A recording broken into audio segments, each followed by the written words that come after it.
everybody know what hard money is? Jalen? Y'all got hard money already? I didn't. Hard money lenders are what, 12%? 15 right now. Let's just say 14 to make it easy. 14% plus, let's say on the low end 3 points, right? Everybody understand what a point is? Yeah. A point is what? 1% of your loan. 1% of the loan. So we're doing a comparison between hard money and private money. So you see private money, good God, you're making my stomach hurt already. That's why I asked the question. You're paying $5,000, which is peanuts in the real estate world. Peanuts. So let's do your points first. Let's do it. So we bought 135,000. 4,050. This is hard money lender. Hard money lender, just if you don't understand, loans money based on the asset and not necessarily on your ability to pay it back. They don't care if you get hit by a bus. They don't care if you leave the country. They don't care if you disappear. Because what will they do?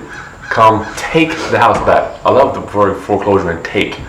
Unobstructable. No one can stop them from taking your property. All right. So those catch 20. Oh yeah, they're gonna get you, bro.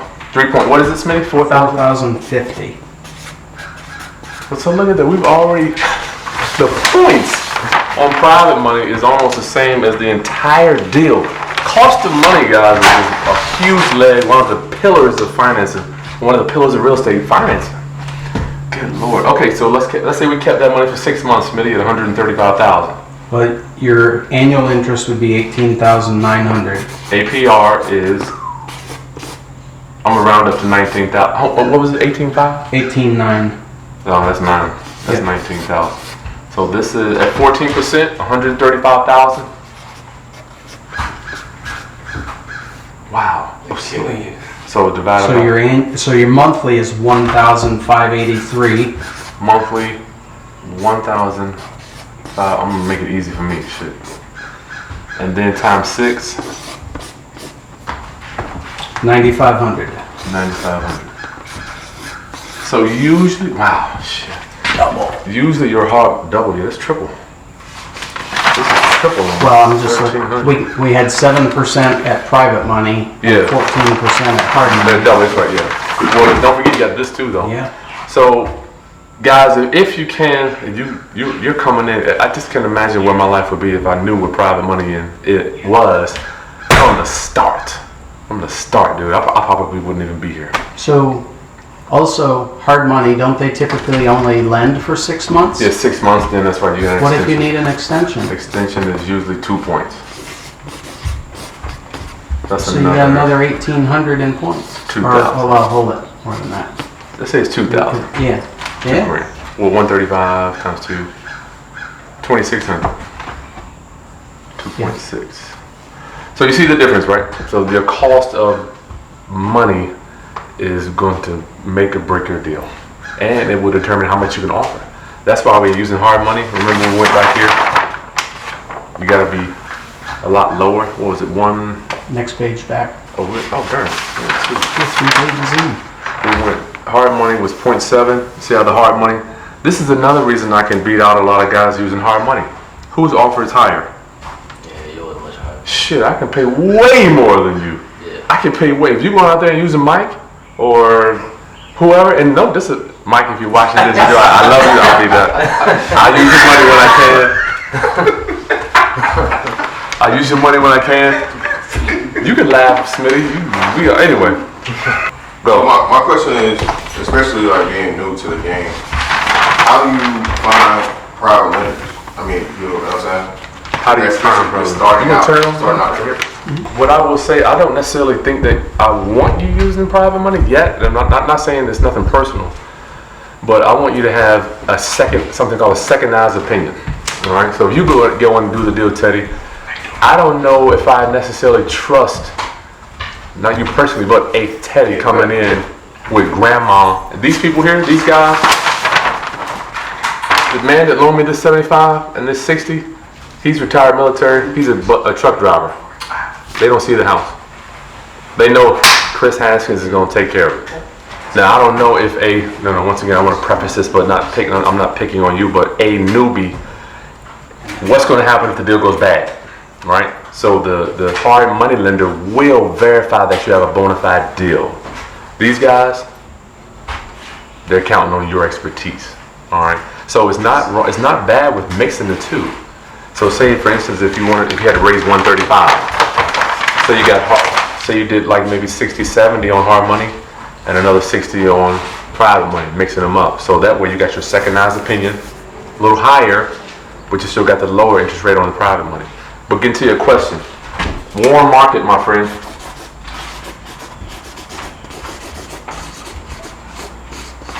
And it's going to take some time, it's going to take some time. Now at this stage in my life, I can ask people for money and I can just say, hey, check me out. I got 100 videos. You can see houses we've done online. I don't have to prove it to nobody. But if you start now, you need a prospectus. You got to have a prospectus. I'm a prospectus. I'm going to put a shameless plug where you can download mine from my site. It's the presentation when you come and talk to somebody. You flip through it. This is what we do. Boom, boom, boom, boom, boom. It's got I don't even know, tons of before and after pictures of houses that I've done. And you can, I'm not saying that you should say that you did them, but you can say this is what we do. So and the right hand tower, you can show them to them. It's got the deal breakdown, so you can say these are past houses that we've done, other private lenders that we've used. And sometimes you can even sit other professionals down, like myself, in front of your lenders. I borrowed money for other people by sitting me down and talking to them and walking. Like, say for instance, if you had a lender right now, somebody you're interested in, you can bring them to one of our projects. Like, this is what the company does, so you can kind of integrate with that. But your warm market, Teddy, I promise you. Have you ever even asked anybody for money? Nah. So, do you feel a certain way about it, or you don't care? I'm pretty good. Let me tell you what happened with me. I had a Section 8 tenant. True story. She's on Section 8 today. Next month, she's a millionaire. She got a car accident. Got a $1 million settlement. So you do not know who has money, so flapping your lips. You got to talk. I always ask people, do you know anybody that's interested in getting a high rate of return backed by real estate? Do you know anybody? See, the thing is, a lot of us are scared of rejection, and I learned from my mentor not to ask personally. So if I just say, Jalen, do you know anybody that's looking to invest in real estate, getting a high rate of return on some money? I might be. Maybe, yeah. Well, he might opt himself in. He can either do three things. I don't know nobody. I'm broke. Or opt himself in, we got three answers. I'm broke, I ain't got no money, which he ain't for you. But he can always refer somebody. I've had it, man, just so many times people have referred me to other people. Now it's almost like when I call people. I can show you emails, man.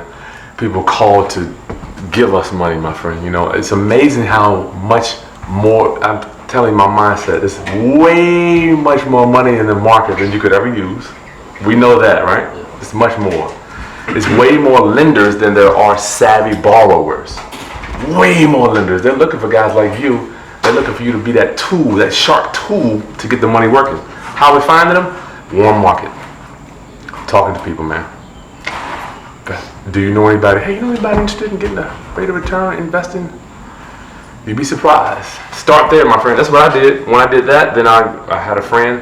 He recommended somebody. We've got a little referral paper that we give them.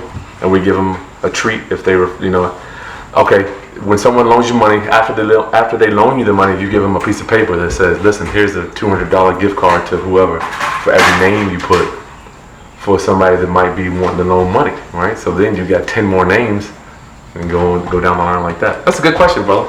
Anything else on that? Closing costs, you got to understand when you're getting out of the deal. Realtor fee, 6%.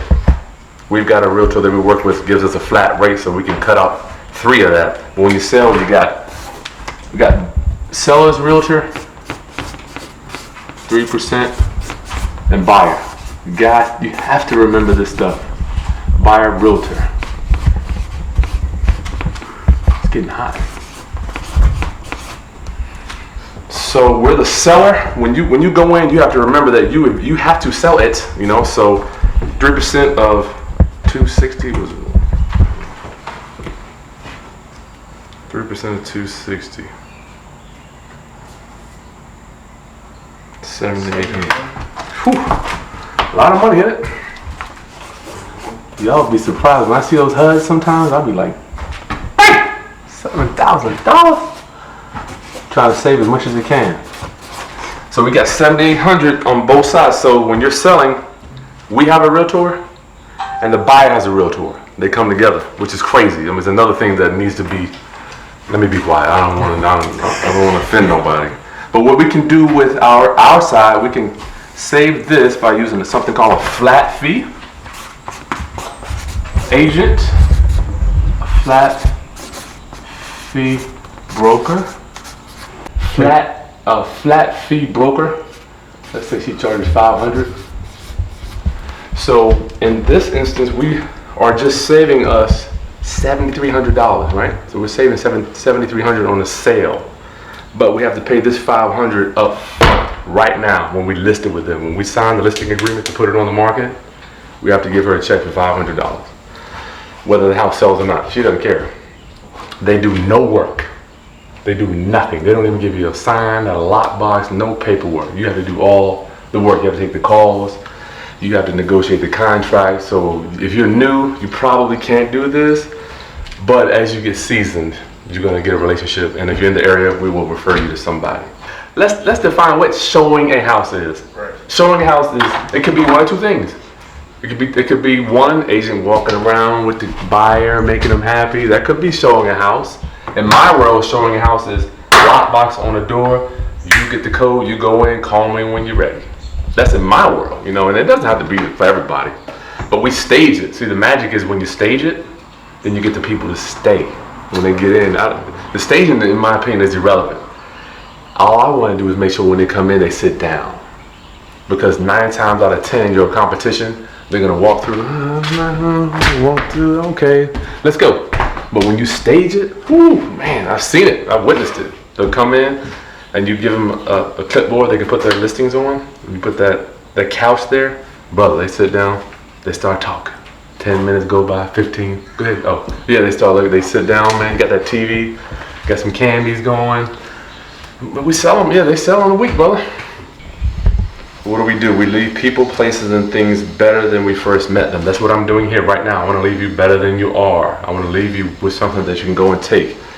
At that, I've learned that you can tell a lot by a man's philosophy. A man's philosophy can really tell you a lot about that person. We want to leave people, places, and things better after we meet them. So after we have met today, hopefully you'll be better. All right, so I want to do that. I told you I'm a time traveler, and Smitty and I were talking about this the other day. Who are you comparing yourself to? Who are you comparing yourself to? I know for me, we saw somebody did a deal for $140,000, and Smitty and I were both like, man, that's more than some people make in a year.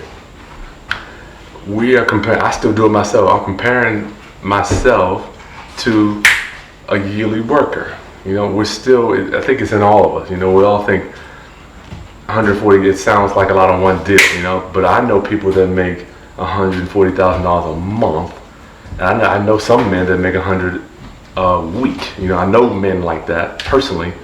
So I'm just asking you to just stretch yourself a little bit.